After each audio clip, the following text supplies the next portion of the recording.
नमस्ते दोस्तों, आपके अपने YouTube चैनल MMC सभी में आपका स्वागत है। दोस्तों, आज हम आपको बताने वाले हैं कि रीट 2021 का जो एग्ज़ाम होने वाला है उसमें कुछ परिवर्तन कर दिया गया है। जो परिवर्तन सिलेबस और उसके सिलेक्शन क्राइटेरिया और उसकी जो न्यूनतम अंक हैं, न्यूनतम अर्हता अंक से संबंधित ये अपडेट है। तो दोस्तों, कुछ अपडेट मैंने आपको पहले भी दी थी इससे संबंधित, तो कुछ अपडेट अब आई है तो मैं आपको बता देता हूँ कि रीट के सिलेबस और अंकों में बदलाव हो चुका है।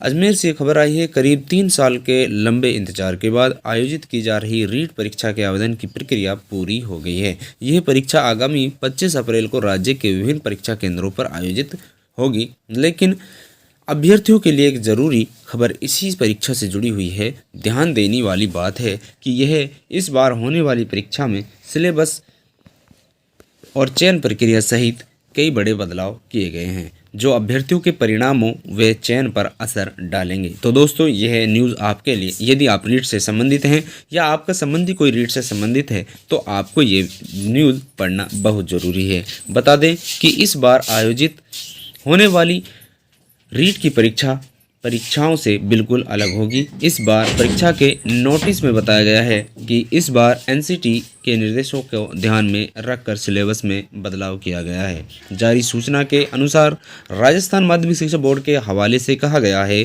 कि इस परीक्षा के सिलेबस में राजस्थान के भूगोल, इतिहास और संस्कृति को जोड़ा गया है, जो कि बेहद ज़रूरी था। साथ ही इस रीट परीक्षा में पास होने के लिए जो न्यूनतम अंक तय है उनमें भी बड़े बदलाव किए गए हैं।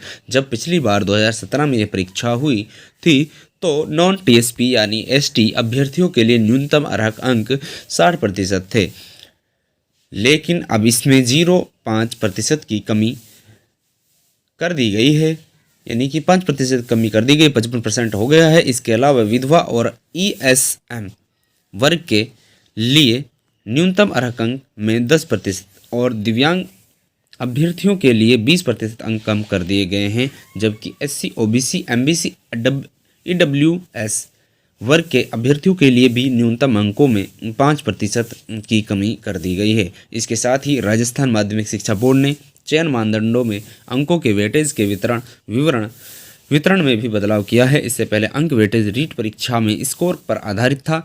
शैक्षणिक योग्यता 70 और 30 अनुपात में था, यानी कि 70% रीट का लगता था और 30% इस जो आपने स्नातक बीए, बीएससी या बीकॉम किया उसका लगता था।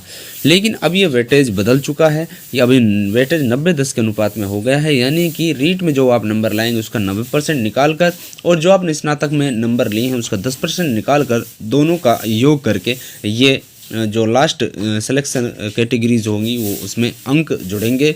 स्नातक में प्रतिशत अंकों का वेटेज अब 10 होगा। तो दोस्तों, ये था एक बहुत बड़ी अपडेट। जैसे इसमें आपको इस स्क्रीन पर दिखाई दे रहा होगा कि 60% सामान्य अनारक्षित के लिए है और एसटी वर्ग के लिए 55% है, लेकिन यदि टीएसपी में है तो वो 36% पास हो जाएंगे। एससी, ओबीसी, एमबीसी, ईडब्ल्यूसी के लिए 60% है और विद्या प्रत्येकता महिला एक्स सर्विसमैन के लिए 50% और दिव्यांग अभ्यर्थी के लिए 40% और शहरी जनजाति अभ्यर्थी के लिए सबसे कम है 36%। तो दोस्तों, ये थी एक अपडेट। मुझे लगता है कि आपके लिए ये बताना बहुत ज़रूरी था। धन्यवाद दोस्तों, मिलते हैं इसी नेक्स्ट अपडेट के साथ। जय हिंद, जय भारत। यदि इस चैनल पर नए हैं तो चैनल को सब्सक्राइब कर लीजिए। ऐसी अपडेट पाने के लिए आप बेल आइकन भी दबा लीजिए।